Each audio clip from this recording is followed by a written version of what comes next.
Hujambo, mimi ni Awadhi Rashidi na hii ni Arusha One Radio. Waziri wa mambo ya kigeni wa Estonia Margus Tashkana amedai kuwa Urusi inaweza kuivamia nchi hiyo Baltic, lakini NATO bado ina miaka kadhaa kujiandaa. Rais Vladimir Putin amekanusha mara kwa mara madai kwamba Moscow ina mipango ya kichokozi dhidi ya wanachama wa NATO, madai ambayo yameyaita ni kama upuuzi unaomaanisha kuwatia hofu watu wa Ulaya Magharibi na kuhalalisha ongezeko kubwa la matumizi ya kijeshi dhidi ya Moscow. Katika mahojiano na France 24, Tashkana amedai kuwa tuna miaka kadhaa kujiandaa kwa uwezo kamili wa uvamizi wa Urusi kuwa tayari kwenye mipaka kambi yetu. Kama mataifa mengine ya Baltic, Estonia imekuwa mojawapo ya waungaji mkono wakubwa wa ukazo dhidi ya Moscow. Tallinn imetoa msaada wa kijeshi wenye thamani ya karibu euro milioni 500 au zaidi ya 1.4% ya pato lake la taifa kwa Kiev tangu Februari mwaka 2022. Estonia, Latvia na Lithuania pia zimeripotiwa kuwa miongoni mwa nchi 6 zinazounga mkono msukumo wa Uingereza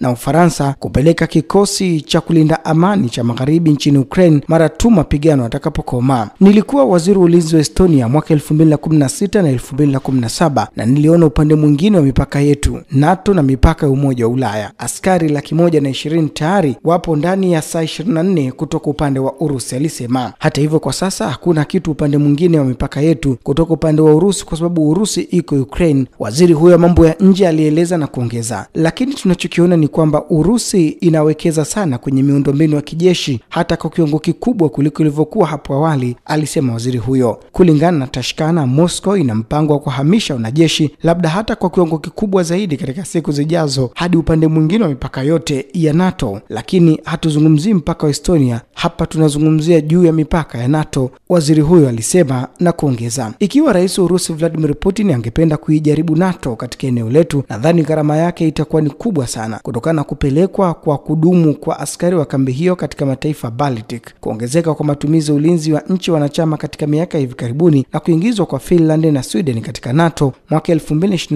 na 2024 kwa mtiririko huo. Mjumbe maalum wa rais wa Marekani Donald Trump, Steve Witkoff, ambaye amekutana na kiongozi wa Urusi katika ikulu ya Kremlin mara 3, alimwambia mwandishi wa habari wa Marekani Tucker Carlson mwezi Machi kwamba Moscow haina nia kwa 100% ya kuvamia nchi za NATO. Na kwingineko, Ujerumani imetangaza mpango mpya msaada wa kijeshi kwa Ukraine ambao unajumuisha magari ya kivita, roketi za ulinzi wa anga, kati ya silaha zingine ambazo Berlin itazituma kwenda Kiev. Mapema mwezi huu, kansela anayekuja nchini Ujerumani Friedrich Merz alionyesha kwamba anaweza kuvunja mwiko wa Berlin wa kuipatia Kiev roketi za masafa marefu, matamshi ambayo yalipata onyo la haraka kutoka Moscow. Siku Alhamisi, serikali ya mjini Berlin ilichapisha orodha iliyosasisha ya silaha na vifaa vya kijeshi ambavyo imevisafirisha kwenda Ukraine. Kulingana na taarifa hiyo, na nukuu, Jamhuri ya Shirikisho la Ujerumani hadi sasa imejitolea kwa miaka ijayo usaidizi wa kijeshi wenye thamani ya takriban euro bilioni 28 na karibu euro bilioni 5.2 sawa na dola bilioni 5.9 ya vifaa kutoka hifadhi ya jeshi la Ujerumani. Zaidi ya hayo, taarifa hiyo imesema zaidi ya wanajeshi 10,000 Ukraine wamepokea mafunzo ya kijeshi nchini Ujerumani tangu kuongezeka kwa mzozo baina ya mataifa hayo na Urusi mnamo mwezi Februari mwaka 2022, Berlin ilisema. Kundi la msaada wa Ujerumani kwa Ukraine la hivi punde linajumuisha magari ya kijeshi ya Embrad, risasi za mizinga ya Leopard 2 pamoja na bunduki, makombora kujiendesha Gripad na mifumo ulinzi wa anga ya Iris-T.